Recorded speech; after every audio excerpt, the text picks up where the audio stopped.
Ang pangit dito is napipikon yung bagitong senador na politikong matagal na. Etong senador na ito, napipikon, nababad trip, masyadong sensitive. Oh, yan talaga ang buwelta ni Ben Tulfo, mga kababayan, sa sinabi ni Senator Marcoleta. Na, bakit nakikialam itong journalista? Journalista ba itong laging nagsasalamin daw, mga kababayan, nagsi-shades? Kagaya ko, kahit hating gabi. Ayun, mga kababayan, nagalit si Ben Tulfo. Gayon siya naman ang naunang pumitik, mga kababayan. Sabi niya, wag mo namang personalin, Marcoleta. Trabaho namin yan, journalista eh. Paano hindi magalit? Kung sabi niya, mga kababayan, ang Blue Ribbon, mga kababayan, na pinangunahan ni Marcoleta. Sinabihan niyang paepal, grandstanding. Ngayon, mga kababayan, mukhang binago ang kanyang statement. Panoorin niyo po, ha? Kausapin naman natin ang isa sa mga pinangalanan ni Senador Rodante Marcoleta, ang broadcaster na si Ben Tulfo. Magandang gabi, Ben. Magandang gabi. Ang sabi ng mga netizens, mga kababayan, inggit. Yan daw siguro daw, mga kababayan, ang posisyon na kanyang gusto eh. Magiging senador, mga kababayan, na talo. Sigurado tayo kung naging senador ito ang mangunguna, mga kababayan, sa investigasyon yan. Ngayon, sasabihin niyang grandstanding ang investigation. Inyo. Ay, diretsahang tanong na sa'yo, Ben, no? May galit ka ba kay Senator Marcoleta? Hindi. Mali ang tanong mo. Hindi may galit. May inggit ka ba kay Senator Marcoleta? Ganyan. I think may problema lang siguro dito. Hindi naman. I believe that we have the same, direction, but different siguro destination. Wow, destination. Anong destination ninyo, mga tulpok? Personal na yata dito ni Senator Marcoleta. Sino hindi mamimersonal niyan? Isinabihan mong grandstanding, epal. Pa-epal lang daw, mga kababayan, ang Blue Ribbon investigation. Unang araw pa lang, hinusgahan mo na. Ibahin mo si Senator Marcoleta. Yung Blue Ribbon Committee, when I said something like, pwede naman mag-conduct ng separate investigation ng ating ombudsman, whether may nakaupo na o wala na, kasi mandato ng ating ombudsman yan eh. So separate investigation gagawin ng ombudsman. Sino ba ang pumipigil sa ombudsman? Mas mabuti nga ito, mga kababayan, dahil ang ombudsman, hindi natin nalalaman. Ito, open to the public. Can do a self-initiated investigation. And at the same time, pwede na sila mag-conduct ng fact-finding. If not, preliminary investigation. Tawagin na mga sangkot. Ngayon, nasabi ko na posible, papa-epa lang Wawawi. Oh, eto na sinasabi natin, mga kababayan, na mukhang binago ang kanyang statement. Ngayon, mayroon ng posible na word. Pero sa radyo, mga kababayan, yung sinabi niya yan, direktahan, grandstanding, pa-epal. Ganyan. Walang posibleng sinabi, mga kababayan. Grandstanding ng ilan dyan, so nasaktan siya roon. Naging personal yan. Kasi, marites ka kasi eh. Bakit pa ilan-ilan? Sinabi pa, yung ilan dyan, hindi mo na pinangalanan. Kung hindi kasali doon si Marcoleta, sasabihin mo sana na except Marcoleta. Dahil, ultimately, kung hindi, siya ang pinapatamaan mo dahil siya ang head ng Blue Ribbon. Ito naman sigurong senador na to, masyadong sensitive, napipikon. Ikaw nga! Ikaw din. Yung si Ben Tulfo, mga kababayan, madali din yan mapikon. Nababad trip. Sino ba hindi nababad trip? Ginagamit yung kanyang TV program sa istasyon nila. Bakit hindi? Ikaw nga, ginagamit mo nga.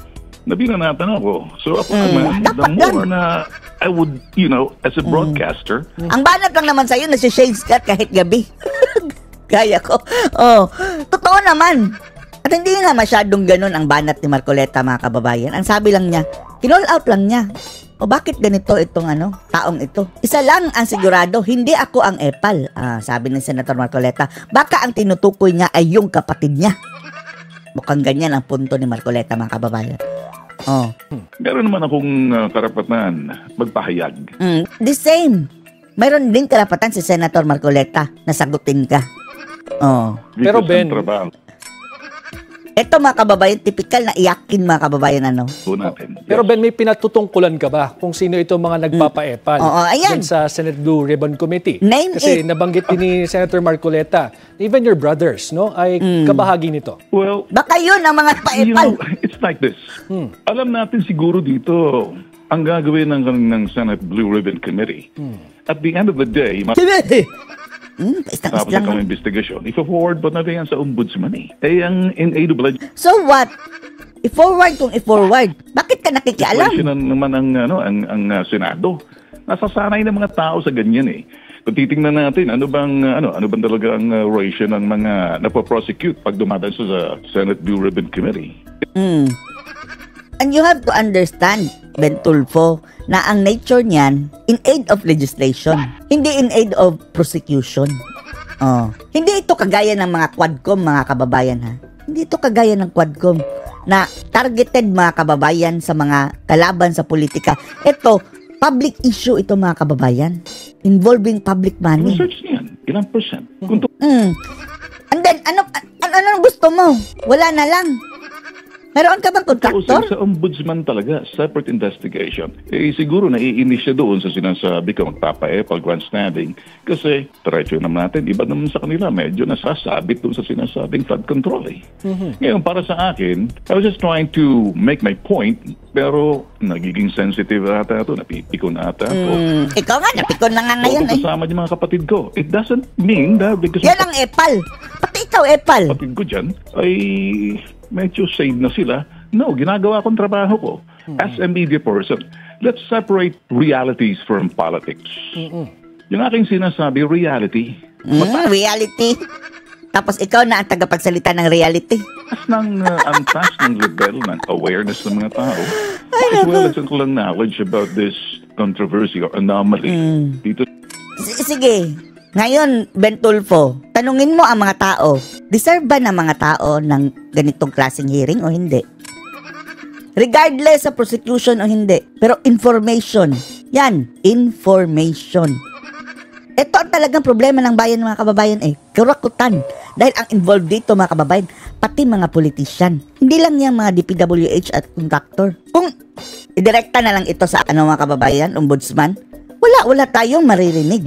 Mananatili tayong bulag, pipi at bingi tulad ng mga Tulfo mga kababayan. Ito ang dapat na investigasyon na nararapat dahil nagbibleed ang tao dito ng pera. Hindi yung mga Quadcom mga kababayan ng mga Duterte sa Ghost Flood Control Project. Oh, well, in relation... The question really is, ang mga tao nag-i-enjoy na lang eh. Nagiging national pastime na lang. Hindi kami nag-i-enjoy, nabubwisit kami, Tulfo.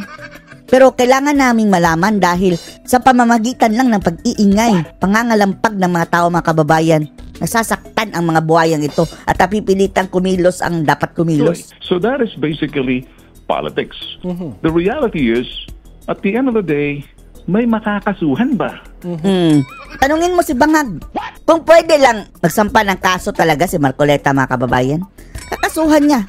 Kung gayon, dapat siya na lang ang magpresidente mga kababayan. Paalisin na lang si BBM. Sabihan, i-call out mo rin si BBM yan. Recommendatory lang naman ang Blue Ribbon Committee ni Marcoleta eh. They will recommend whether in aid of legislation, kung may nakita sila. Bakit si Marcoleta tinitira nito mga kababayan? Ang Congress, gayon din ang ginagawa. Iba nga ang direksyon nila mga kababayan kay Pulong. Bakit hindi yun ang kino-call out mo? Tulpok. Dagdagan pa ang batas or mag-recommend sila for sino yung sasubmit nilang mga pangalan ipo-prosecute. At the end of the day, it's still the ombudsman. Kung ang makita ng ombudsman, then there is Sandigan Bayan. It's like this. Balagtot yung mag-isip nyo. Parang piskal yan. Ang korte, Sandigan Bayan. Alam na namin yan. Ang Senado, parang mga abogado yung nagkakyaw-kyaw dyan eh. Kyaw-kyaw na naman daw mga kababayan. I'm sorry. Tamaan kung sino tamaan. Ikaw. Buti nga sila senador pero nagkakyaw-kyaw. Pero senador pa rin. Ikaw, kahit anong kyaw-kyaw mo dyan, hindi ka magiging senador. Hindi ako mag-hold back dito. Pero huwag ba mag-hold back? Pangit dito is ang pangit. Ipikon yung bagitong wow, senador bagito na politikong matagal na. Kaya akala niyo siguro siya lang may karapatan, siya lang may mga kaalaman. Yan mga kababayan, pinagtutulungan na sila Marcoleta. Etong sina Lacson, sina Soto, mga kababayan, sina Matsing, sumali na mga tulpok mga kababayan. Pag medyo may nagsasalita sa kanya mga committee, napipikon siya. Lahat pala nga nakakaaway niya. Dalawang broadcaster, kapwa niya mga senador, nire-reklamo na siya. Siguro naman, pag tinanong niyo kay Speaker, kay... Speaker, nam. Sinong nasa likod sa'yo? Speaker, Nom. siguro naman, pag tinanong niyo kay speaker. Ay, nako. Bakit kaya mga kababayan, no? Ang daming inggit kay Marcoleta. Kay Senate President. Alam na lahat kung anong nangyayari dyan. Huwag na tayo maglukuhan pa. Huwag na tayo maglukuhan pa. Mas maganda mga maging speaker ito. Ay, hindi pala. Hindi pala Betulfo, no? Speaker, yung sinabi mo, no? Senate President. Let the ombudsman do its job. Bakit? Pinipigilan ba? Kahit wag na mag-antay ang ombudsman ng sasabihin ng Pangulo, pwede na sila mag-motopropyo investigation. Pagsabihan mo ang ombudsman, bakit si Marcoleta ang inaaway mo? At besides mga kababayan, hindi si Marcoleta ang ano niyan ha, talagang soul na nag-decide na mag-imbestiga niyan. Buong Senado, agree mga kababayan. Sa dulo ng itong lahat ng ito, Ben, ang importante ay yung accountability at kung may makakasuhan at mapanagot. Exactly. Wow. Hayaan mo na si Marcoleta. Investigation is investigation. What's in aid of legislation? Well, people want prosecution. People want accountability. And people wants to know. Want pala, walang S. Paano namin malalaman kung walang investigasyon sa Senado? Maiinis kami mga kababayan kung ang mangunguna dyan ay wala kaming trust. Pinagkakatiwalaan namin si Marcoleta eh. People want accountability rito. And then, prosecution to culpability. Nasa Sandigan Bayan yan. Hindi mo ba alam, Tulpok, na lahat ng sasabihin dyan ng mga kababayan under oath, yung mga witnesses dyan, na yan, kapag mayroon ng mga case build-up, magagamit yan bilang ebidensya. At besides, witness ang taong bayan. Kung ano makikita ng ombudsman, kahit na anong gagawin yan ang importance niyan, Tulfo. recommend pa rin yung sa ombudsman eh. Alright. Ombudsman naman parang piskal eh. Pagdating, kung sa ombudsman kasi mga kababayan, idadaan pa sa kaso. And then, anong gagawin? Hindi pa yan harap mga kababayan sa korte agad. Iikutan na yan mga kababayan. Abogado pa muna ang magsasalita. Samantalang dito mga kababayan, direct from the horse's mouth. Prosecution, akit yung sa Sandigan Bayan. Kaya yung mga ibang senador natin, siguro maintindihan nila. Ginagawa kong trabaho ko sa media. This time, sige, putak ka lang. Pero wag kang umiyak kung ma-call out ka. Sinasabi ko, reality and politics. Sige, iyak lang yun. Politics na nasabi ko na parang baka maging kasi senador ako. national pastime na lang to. Mga tao nalilibang eh. Hindi na ito nalibang dyan. Munta ka sa CR. Kung ano magiging resulta, inaabangan kung sinong aawayin, kung sinong susoplahin, kung sino pahihiya, kung sino yung ibaba. Wow, as if naman O ngayon, sinong pinapahiya mo? Di ba pinapahiya niya si Marcoleta mga kababayan? Pikon. Patinal. Martilyo na to. Gusto mo gamitin ko to? Pati yung martilyo mga kababayan, pinagtatanggol mo ba ang mga Mukhang gustong ipa-stop dito mga kababayan. Gusto mong makontent ka? Yan ang inaabang naman tao eh. Sarsuela. Huwag naman sana. Pareho tayo. Anyway, Ben. Ito, may stop bagong na, Ben. balita nga kasi nagbitiw na itong si Secretary Bunoan at pinalitan ni Transportation Secretary Vince Dizon. Buti naman, napaka-professional ng mga kababayan, itong nag-i-interview. Kapag napupunta na sa mga usapang ganun, mga kababayan, usapang kalye nito si Tulfo, iniiba na niya. And in addition to that, nagpa-establish ang Pangulo ng isang independent commission to look into this flood control mess. Quick reaction to this. That is a very good move. As a matter of fact, bakit sa Pangulo yan, My point of view as a Port Estate, kapareho natin sa media, andyan naman ang ombudsman. Pwede naman silang gumawa ng investigasyon nila eh. Hindi pa nga nakapili mga kababayan si BBM ng ombudsman. Fact-finding now. They can summon everybody. They can do a preliminary investigation. All the documents, tawagin lahat yung mga sangkot. Magpa-fact-finding ka. Or gagawa ka ng sariling fact-finding. Anong ginagawa ng ombudsman natin? Ito mga ganitong klaseng tao mga kababayan. Ang daming. Ito dapat gawin. Itong nagmemeron lang mga kababayan. Why don't you say it? Suggest it to your two brothers. Brothers, ha? Na mga tulpok dyan sa Senado. Nasa pwesto na. Sila ang magmamaterialize niyan. Mga plano mo. Dahil hindi ka naging senador eh. Kaya nga naninilbihan sa atin yung mga ombudsman. Nasa charter nila yan eh. Alright. Abangan natin ang Ito mga kababayan, wala na to. patay ng political career nito mga kababayan dahil next na tatakbong senador pa rin si Raffy Tulfo sa 2028. Dalawa na naman silang Tulfo mga kababayan ng tatakbo. Talo na naman yan. Inaksyon ng Ombudsman. Maraming salamat. Broadcast journalist Ben Tulfo. Cry muna. Binanatan ni Senador Rodante Marcoleta ang dalawang kapwa nito senador hinggil sa usapin ng investigasyon sa si maanumalyang flood control at saka projects. si Matsing. Dapat lang naman talagang balatan mga kababayan na si Lacson mukhang ang kanyang direksyon mga kababayan ay idawit si Pulong. Tinira rin ng senador ang ilang broadcaster na tila minamaliit ang ginagawang investigasyon ng Kongreso. Yung Narito ang kasaan Agenda mga kababayan? Weekend Report ni Hannah T. Kasasalita lang. Iiyak. Tila nabastusan si Senador Rodante Marcoleta sa panawagang bumuo ng isang independent investigative body para tutukan ang anomalya sa flood control projects. Kaya nga, ang may utak daw dyan mga kababayan ay si Pagpag, si Matsing at saka si Lacson. Sa isang panayam, sinabi ni Marcoleta na ayaw niyang iniinsulto siya at dapat magpakitang gilas umano si Senator Kiko Pangilinan kung gusto siyang palitan. Una na kasing sinuportahan ni Pangilinan ang pagbuo ng isang Ito rin inggitero mga kababayan, no? Gabing inggit nila kay Marcoleta. independent body na tututok sa probe. Isinusulong niyang pangunahan ito ni dating DPWH Secretary Rogelio Singson at dating Ombudsman Conchita Carpio Morales. See? Ang kanilang mga isinasuggest mga kababayan na siyang mag-iimbestigay. Kakampi din nila. Ano kayo siniswerteng mga animal kayo?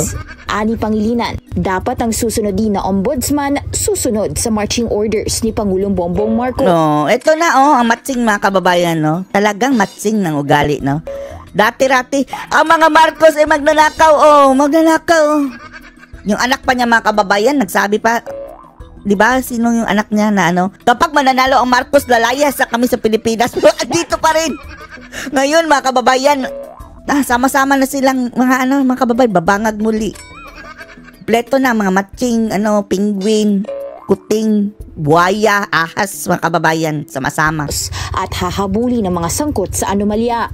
Babala ni Marcoleta, katakot-takot umano ang korupsyon sa ombudsman. At anya, kung kulay ang pag-uusapan, mababahira ng dilaw ang investigasyon. Matatanda ang lingkod sa termino ni dating Pangulong Noynoy Aquino, sina Singson at Carpio Morales. Reaksyon ni Pangilinan, tila barking at the wrong tree ang kapwa senador. Hindi rin niya pipigilan si Senador Kasi hindi ka tree. Bakit daw monkey? At hindi rin daw sila pwedeng pigilan. Hindi lang si Pangilinan ang binweltahan ni Marcoleta kasunod ng first Senate hearing. Ayan pa Nagbida-bida mga kababayan gumawa ng sariling show. Malangkada na ang Blue Ribbon mga kababayan. Gumawa pa siya ng sarili niyang grandstanding. And then, yun pala mga kababayan, dadawitin pala si Pulong siguro. Hindi niya dininay Tinanong mga kababayan, si Pulong ba ang sinasabi mong iimbestigahan noong 2019 to 2022 daw mga kababayan? 51 billion ang nakuhang project sa district. Ginawa niyang intriga mga kababayan na nagpagawa ang mga Duterte ng Davao Coastal Road, iba't ibang project, flood control and then bypass road mga kababayan sa Davao City. Mahal yan For the first time nakatikim ng ganyang ang Davao City, which is deserving naman ng mga kababayan dahil hometown ni PRRD, bakit hindi naman bibigyan? Ito mga kababayan, kinalkal. Hindi dininay ni Lacson. Ang tanong ng reporter na si Pulong ba yun? Kung anong nasa record, yun na. Kung Davao, yun di Davao. Ganyan. Maging ang bombshell privilege speech ni Senator Ping Lacson, pinatutsadahan. Ani Marcoleta, mukhang nagpapasikat umano ang senador. Agarang sagot ni Lacson, ayaw niya ng away. Pero handa siyang gawin ito kung aawayin sila ni... Ito ang bagong Paduano mga kababayan. Yung kaaway ni Marcoleta doon sa Kongreso. Yung pa mga kababayan, parang hinila-hila pa si Marcoleta. Eto na, Paduano version sa Senado. Hindi rin nagkakalay yung mukha mga kababayan. Paglilinaw ni Lacson, hindi naman nila minamaliit ang komite. Hindi minamaliit, tapos ayan na, anong tawag mo dyan? Gumawa ka ng sariling show mo. Podcaster pa ang binanata ni Marcoleta na nagsabi na naglolokohan lang sa Kongreso, na nagpahayag ng galit sa DPWH pero hindi naman hinaharap ang umano'y partisipasyon ng mga mambabata sa korupsyon. Ayan, umiyak na nga kanina. Si Ben Tulfo, mga kababayan. Hindi ito pinangalanan ni Marcoleta. Pero si Ben Tulfo, Pero hula ng netizens, si hindi lang hula. veteran Tumbok. broadcast journalist Karen Davila ito. Aside pa dyan, mga kababayan, binanatan para... yan talaga. Dapat banatan ang dapat banatan. Sila lang ang babanat. Ito, mga journalista, mga kababayan. Tapos, kung magantihan, iyakan. Pa-victim. Interview agad. Masyado kayo sensitive, masyado kayong pikon. Kahit ang broadcaster na si Ben Tulfo, Yan, kinontra rin ni Marcoleta. Sa isang programa, binanata ni Tulfo ang Senate probe bilang Hating gabi na daw, Ben. Alisin na natin ang shade sa atin. Disguise ito, mga kababayan, para di tayo makilala. political theater lang umano ng mga senator. Yan, kilala yan Ben Tulfo yan. Mabilis ang sagot ni Marcoleta. Kung usapang pagpapaepal umano, hindi siya Effective ang disguise natin, Mata lang ang tinabunan. at mandato ng Blue Ribbon ang pagtutok sa mga anomalya ng flood control. Baka mga kapatid ito ni Ben na sina Senador Raffy at Erwin yan ang na miyembro epal. ng kanyang komite. Yan May ang totoong ikalawang hearing epal. ng Senate Blue Ribbon Committee sa September 1. Para sa Agenda Weekend, Agenda. Hannah T, Billionario News Channel. Tinanggap ni Pangulong Ferdinand Marcos Jr. ang pagbibitiw ni DPWH Secretary Manuel Bunoan. Oy, good news naman, ha. Sa wakas, mga kababayan, inalis na si Bunoan. Yan. Kung sino man pinalit dyan, sige, tugisin mo. Na epektibo bukas, September 1. Itinalaga si DOTR Secretary Vince Dizon bilang bagong DPWH Secretary. Paano yung DOTR? In fairness, mga Pamumunuan kababayan niya niya si Vince Dizon, mukhang ata yan, naging gabinete din niya ni PRRD. So, ewan na natin, mukhang matinuya siguro yan, mga kababayan, compared dyan sa Bunuan. Ang malawakang pagsusuri at siguraduhin ang pondo ay gagamitin ng tama. Itinalaga rin si Attorney Giovanni Lopez bilang acting DOTR Secretary upang masiguro ang tuloy-tuloy. Naka-Duterte Fist, tingnan nyo. Go! Go! So, siya na ang bagong DOTR Secretary and then si, mga kababayan na punta sa DPWH. Rin si Attorney Giovanni Lopez bilang acting DOTR Secretary upang masiguro ang tuloy-tuloy na serbisyo sa ahensya. Nagtatag na... Yan si Vince Dizon, yung payat, mga kababayan. Tingnan natin, Tingnan ng natin. Pangulo ng Independent Commission para imbestigahan ang mga anomalya sa flood control projects at palakasin ang pananagutan sa paggamit ng pondo. Sige, kalkalin mo, Kalkalin mo hanggang sa presidente. Samantala, malugod namang tinanggap ng Philippine Chamber of Commerce and Industry ang pagtatalaga kay Secretary Dizon bilang bagong kalihim ng DPWH. Ayon sa PCCI, kilala si Dizon bilang isang mabilis... Ayan, grabing baha, mga kababayan. And then, gusto nilang Davao City ang imbestigahan. Sko Lord. Magbabacktrack pa sila, mga kababayan. Way back 2019 to 2022. Panahon ni Tatay Digong. Ay, nako. At epektibo I-backtrack nyo hanggang sa panahon ni Marcos Sr. Tingnan natin. Kakaalaman ang mga kurakutan talaga. tagapagpatupad ng mga proyekto. Sa maikling panahon niya sa DOTR, matagumpay niyang naisulong ang mga proyekto sa Grabe, Paliparan, Riles, Para ng at pati na ang Metro Manila Subway. So, ito si Bunuan, imbestigahan na ito. Kung mayroon itong kinalaman sa kurakutan, mga kababayan, managot. Ilalim ng kanyang pamumuno, inaasahan na magkakaroon ng kredibilidad ang audit sa mga nakaraang flood control projects. Alisin nyo na yan, hindi ito. Patuloy na nalulubog sa baha ng mga komento at pambabash ang mga tinaguriang Nepo Dapat Baby o mga anak ng mga politiko at flood control contractor sa social media. Yan si BBM, Nepo Baby yan, mga kababayan. Ito mga dilaw na mismo ang source, mga kababayan, na magnanakaw ang mga Marcos. Bilyones, trilyones nga ang nanakaw siguro. So, ang nakinabang ultimately, mga kababayan, yung mga anak. BBM is the number 1 Nepo Baby. Yeah. Nepo? Pero paano kung ang pinapaulanan ng komento tila sa ibang barangay o katauhan pala napupunta? Alamin sa Agenda Weekend Report ni Paulo Barcelon. Bakit nangyayari yan? Sa iba na pupunta dahil epal. For the content. Bakit? Bakit ang dibdib ang pinupost Araw ninyo? na viral sa social media si Claudine Co. Siya ang anak ni dating Ako Bicol Party List Representative Christopher Co. na founder ng High Tone Construction and Development Corporation na isa sa mga kontrobersyal na DPWH contractor. Nasaan ang tito mo, Mula sa Claudine? malakbilyonaryong lifestyle. Oh, ito mga kababayan, kamatis lang mga kababayan at saka yung parang dough. Magbabayad ka ng ano dyan? Hundreds of thousands? Ewan lang natin kung magkano pero libo? Anong negosyo yan mga kababayan? Dapat magnegosyo tayo market ng mga anak na mga kontraktor at kakain dahil kamatis! Nasok na rin ni Claudine ang mundo ng musika. Pero bunsod ng flood control scandal, ang mga tukayo ni Claudine nadadamay na rin sa call-out. Gaya na lamang ni MPL Philippines Esports host na si Claudine Odin Taiko. Lumaki na siya ng lumaki. Nag-start siya sa IG na pinupuyok ako ng comments. Taiko, kapangalan. Madali lang naman yan. Sumikat ka pa, di ba? Gumawa ka ng statement doon sa social media mo na hindi yun ikaw, di ba? Tapos hinihiling na mamatay na daw ako. So sabi ko, uy, parang hindi na tama to. Si Hindi Taiko ako. nakinabang sa pera ng bayan pero bilang scholar ng Cavite State University at nagtrabaho At mayroon ding yung nag-viral mga kababayan na 700,000. Ang sabi nila, for the content na daw, yun hindi daw sila anak na kontraktor. Di kasalanan nyo din. Bakit nagpapanggap kayo in the first place kahit paid for the content? Alam yung sensitive na topic na yan tapos paiyak-iyak mga kababayan na mayroong naniwala sa kanilang spoof. sa IT sector bago naging model, host at content creator. Pero dahil kapangalan nga niya ang isa pang Claudine, maski siya nabully online. Pero Si Claudine Barreto nabully din. ni Taiko, never raw naging bahagi ng anumang government contract ang kanyang pamilya. Ang mga fitspiration niya raw na damit at ang kotseng kanyang gamit, lahat galing sa kanyang modeling at hosting gigs. Ang isa pang tukayo ni Claudine Co, ang YouTuber na si Camille Co, nakatanggap na rin ng mga harassing emails.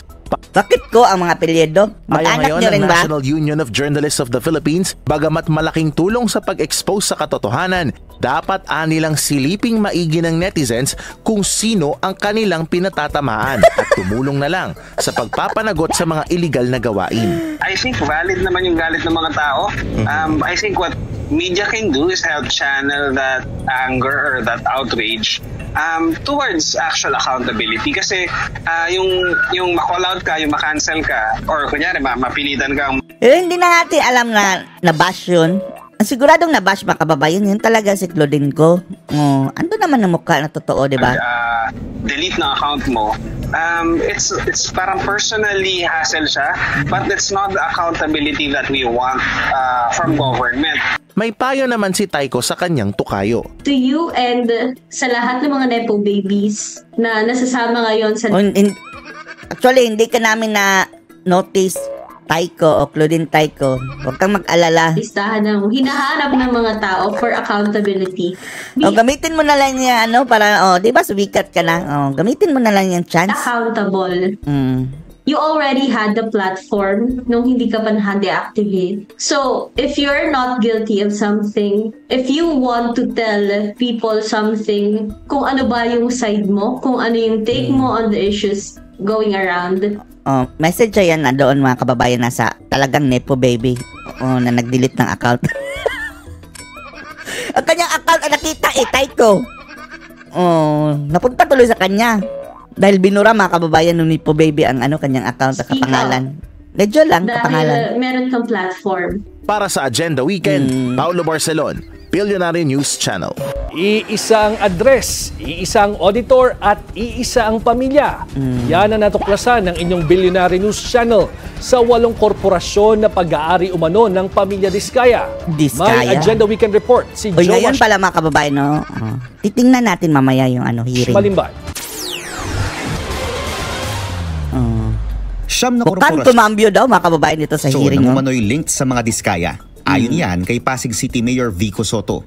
Ang 9 na kumpanyang ito nakakubra ng halos 31.6 billion pesos sa loob ng 3 taon o katumbas ng halos 6% para sa buong pondo ng bansa sa flood control projects mula 2022 hanggang 2025. Pero sa pagsusuri ng Billionaire News Channel sa SEC files na in-upload ng Philippine Center for Investigative Journalism, ang mga korporasyong ito na bilyon-bilyong piso ang mga kontrata tila iisa ng address. Ang Alpha and Omega General Contractor and Development Corporation na may mahigit 7 billion pesos worth of contracts. So parang inaiba-iba nila ang pangalan, mga kababayan, dahil mayroon kasing limit sa isang pangalan siguro eh. Pero sila pa rin the same. Matatagpuan sa 785 J. Pueblo Street, Barangay Bambang, Pasig City. Ang St. Timothy Construction Corporation na mahigit 7 billion pesos din ang nahawakang kontrata. Matatagpuan naman sa 793 F. Manalo Street Corner, J. Pueblo. Muli sa Barangay Bambang, Pasig City. Ang mas maliliit na discaling companies naman tulad ng St. Gerard Construction, Amethyst Horizon Builders. Ano yung kontraktor ni Abante? Buti na lang hindi sa listahan. Hindi nasali daw sa listahan, mga kababayan. Wow, napaamin ang animal. Waymaker General Contractor at Elite General Contractor and Development Corporation, tila iisang building lang ang address sa 792 F. Manalo Street Corner, J. Pueblo, Barangay Bambang, Pasig City. Diskaya, mga kababayan. Ng St. Timothy Construction. Sa pagsusuri ng Billionaire News Channel sa mga dokumentong ito, napag-alaman namin na tila iisa lang ang auditor ng lahat ng kumpanya na link sa mga diskaya. May-ari niyan, for sure. Isang CPA lawyer na nagngangalang Conrad Briones. Oh my goodness. Sa pagsusuri pa ng aming team, napag-alaman namin na tila pinaghati-hatian lang ng mga discaling companies ang kanilang mga kontratang nakukuha sa Metro Manila, Ilocos Norte, Bulacan, Laguna at Oriental Mindoro. Anong common dyan sa mga mga kababayan, mga lugar na yan? Binabaha, bilyones ang flood control, tapos madaling nasira, maraming ghost project, substandard. Yan. Ayon sa yan ang mga problema. konsultang legal experts, posible itong mag-violate sa ilang mga batas tulad ng Government Procurement Reform Act at Philippine Competition Act sakaling mapatunayan na nagkaroon ng bid rigging. Ayun, si Mahal, mga kababayan. Wala nang mura sa panahon ngayon. Si Mura pala. Kamukha lang ni Mura, mga kababayan, yung partner ni Mahal. Bicol Saro Party List Representative Terry Ridon magkakaroon ng isang kongreso. Naalala natin ito kasama ito sa Makabayan Black, mga kababayan 'Di ba? Panahon ni Panot, mga kababayan, nag-walk out sila. Kasama ito. National hearing sa September 2. Ayun, mga kababayan, sasama ng babangag muli ni BBM. Bilang parte ng investigasyon sa umano'y maanomaliang flood control project sa Bulacan. Ito ay matapos magalit ang creepy masyadong itsura, mga kababayan, no? Parang may manika, no? Sa ilang palpak na proyekto, kabilang na ang isa na hawak ng mga diskaya. We will be able to determine accountability.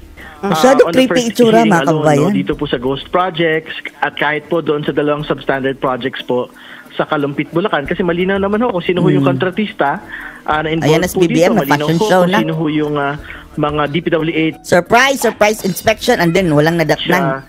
Engineers at officials na involved po dito. So gusto natin maipakita. Dito, mga kababayan, kagatlabi yung pa. agarang action din. Sinubukan namin kunin ang pahayag ni Attorney Briones at ng mga diskaya, pero hindi pa ito sumagot sa aming mga mensahe. Para sa Agenda Weekend, Joash Malimban, Billionaire News Channel. Ano masasabi niyo dito, mga kababayan? Post your comments below.